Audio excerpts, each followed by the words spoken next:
What's up guys, Today I'm going to be doing a little behind the shot type video. That's what the segment's going to be called, behind the shot. Pretty self-explanatory. I'm just going to be looking at one of my recent videos that I shot, and I'm going to be explaining it scene for scene, trials and tribulations that came about having to get certain shots and having to get the video made a certain way and yada yada yada, and just explaining how this came about. The video that we're going to be doing today is, the artist name is A.S. Kings.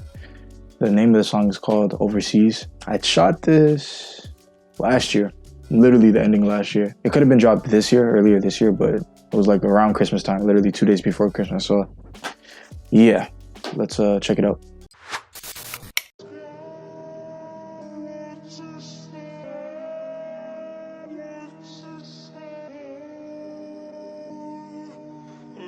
I fucked it up, but it is what it is. Turned up from the go overseas, but she pulled up 12 man's deep. When I flex, everybody knows me. Till I bitch. Alright, off rip. Off rip. If you guys don't recognize the setting or the setup,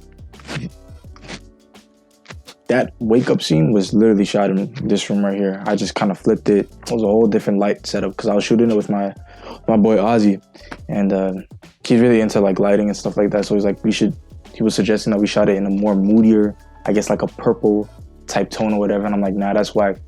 Let's shoot it in like a daylight type setting, because the whole storyline behind this whole video was supposed to be where I guess they stay together, whatever. She's spending the night. They wake up. He goes about his day. He's getting ready, stuff like that. Long story short, as he's going outside to go handle his business or whatever, I don't know where he's going, but he's going outside to go handle business. He ends up getting set up by her, but he doesn't know, of course. Like, she's on the side, like texting or whatever. He gets set up. Then one of the guys that were sent by her to set him up pretty much, were his homies, right? So later on, when he links up with all of his dogs or whatever, he notices that one of the guys have the same shoes that one of the robbers had, right? So then he notices that, does him in, stabs him and leaves him kind of like bleeding out in some like sterile or whatever. It was just kind of like a grimy type setup. Nothing too deep, just a simple storyline. I didn't know how many shots I would have to take to really capture that and make that a real life thing. Like, I went through a lot to actually like put this on. And you know how a lot of artists be super just lazy after the first two shoots. Like, after the first two shots that we get, it'd be like first two performance scenes or whatever. They'll be like, nah, are we done yet or whatever the case may be. It's like, fam, we only shot 2 performance scenes. 2.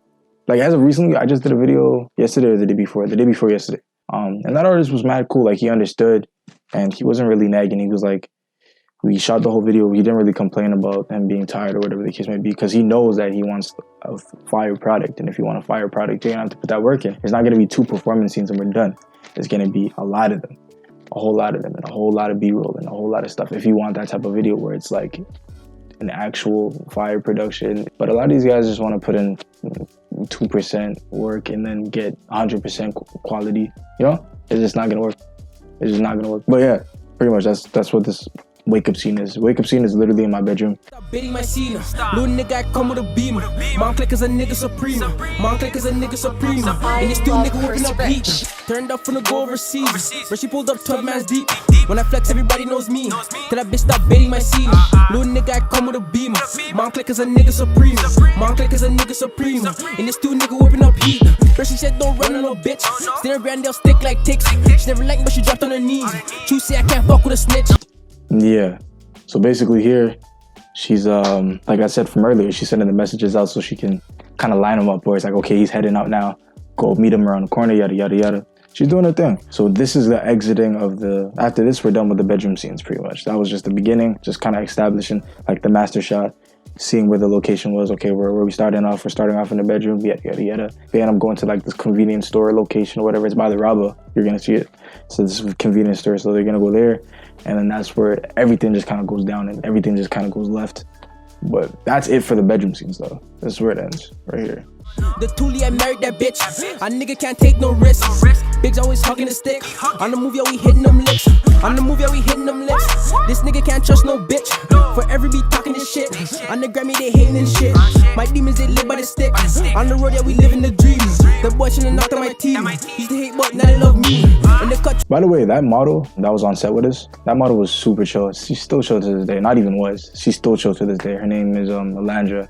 Super chill shorty, down to earth, like super easy to work with and stuff like that. And honestly, as far as like building a team and building people that you can trust and consistently work with or whatever, that's basically what you want to look for a lot of the times. You want to look for people that are easy to work with. You don't want to work with headaches or people that you don't really, get along with or whatever. Because at the end of the day, you're going to be on set with these people for hours upon hours. So you want to make your life easier. You want to make their life easier. So it only makes sense that you just have people that you can stand, you feel me? Kill this beat. I'm surfing that shark is a beating. I laugh at these goofies, that bitch with the team. I'm getting to everybody my G. Big racks to the haters will see. The money is calling my team. When we touch on fleek. Moonwalk on the strip, bitch, please. I don't need no bitch with a G. That bitch is she from overseas. Tell the hoes stop bothering me. Tell them hoes stop bothering me. Designer all over my team. My gang it didn't ride with me. A lot of these were 60 frames per second shots. A lot of these were.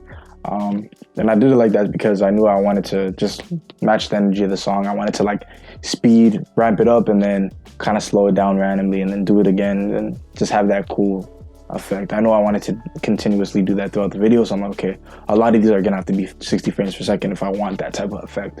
So I just made that conclusion. I'm like, okay, you know what we can do? We had a lot of 24 frames per second shots as well, because obviously you want that cinematic feeling. But I made sure that we had a bunch of 60s in there as well. A whole bunch. Just scattered all over the video. My gang it didn't ride with me. Turned up from the go overseas. I do feel like the White Room. I was watching this one video by this other creative. He goes by the name of YC Imaging. And he said that white walls are boring and you should never shoot on white walls. I do see what he's talking about. I think I saw his video after I shot this. And I was like, damn, I definitely would have changed how I shot this, because it's literally just them and just like a white, infinity white background. And that's cool. Some people like that look. And at the time it was cool for me too. But now looking back, I definitely would have changed a couple things, you know. There was one guy who was wearing all white. I didn't like that because he was wearing all white and the background's all white. It just, it's too close, right? So everybody else was cool though. People had black, people had red, people had orange, you know, so they can kind of take themselves out of the background. This guy was the only one that was blending in with the background. It kind of messed up the shot for a couple others, but I digress.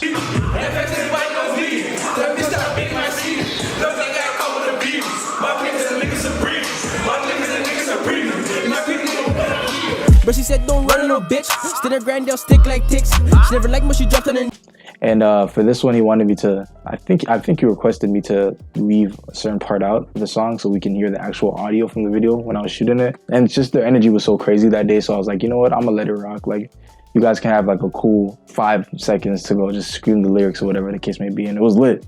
He loved that I put that there. He's like, yo, that was fire. Like, you guys, you turned up. And I'm like, yo, the whole thing with editing is just you just want to cater to the energy that's already there. So it's like a lot of times you have people that put in like little to no effort or little to no energy into performing the song and the video and stuff like that. Then it's like they want this crazy end product. It's like, no, I can only work with what you give me. Like, I can make something out of this. Of course, I'm a good editor, but like, I'm not God at the end of the day. I can't make a miracle out of nothing, out of thin air. So it's like, I'm gonna take what you give me and I'm gonna make it 5 times better. But still, that first raw product has to be decent enough for me to, you know, take it to that next level. Because when I take it to that next level, it's gonna be much better if you give me something to work with. You feel me? True say I can't fuck with a snitch. They hate on the check, but these niggas be lazy. They knock at a knock at give me no shit. My shooters on deck and they ready to ride. Trick or treat, I'll give you the trick. Your bitch, she loves the trees. My gang it and ride with me. My gang it and ride with me. We seek out the finer thieves. Turned up from the go overseas. Mercy pulled up 12 mans deep. When I flex, everybody knows me. Monclick is a nigga supreme. What? Monclick is a nigga supreme. For this part, he's remembering, like, it's like kind of like a flashback situation where it's like they link up, they dab each other, and he's like, damn, bro, this is the same kicks. That's why I brought it back and I kind of put this certain effect on it, so it seems kind of like hazy, to where it's like, okay, I'm not just showing you a random clip from what you just saw. It's kind of like intended to be a flashback. That's why I made the transition the way it was and everything. And I even paused it at the end so people could really glimpse what's going on, and then I bring it back to that scene, and then you'll see what happens. I love Chris Rich. I fucked it up, but it is what it is. And we have the credits here. Obviously me, 10K did it. And then you have OBD Images, my boy Ozzy. Then you have my boy AK as well. He was doing a lot of the extra shots and some B-roll as well. That was AS Kings overseas. I am gonna collab with him again on another project. Definitely this summer, because right now it's spring. So maybe when it gets warmer. I do have another project on the way as well. A couple projects on the way, I'm not gonna lie. So I'm looking forward to that. If you guys want more of these behind the shot videos, let me know. My website's gonna be down there in the description as well. Check it out. It's officially launched. Peace.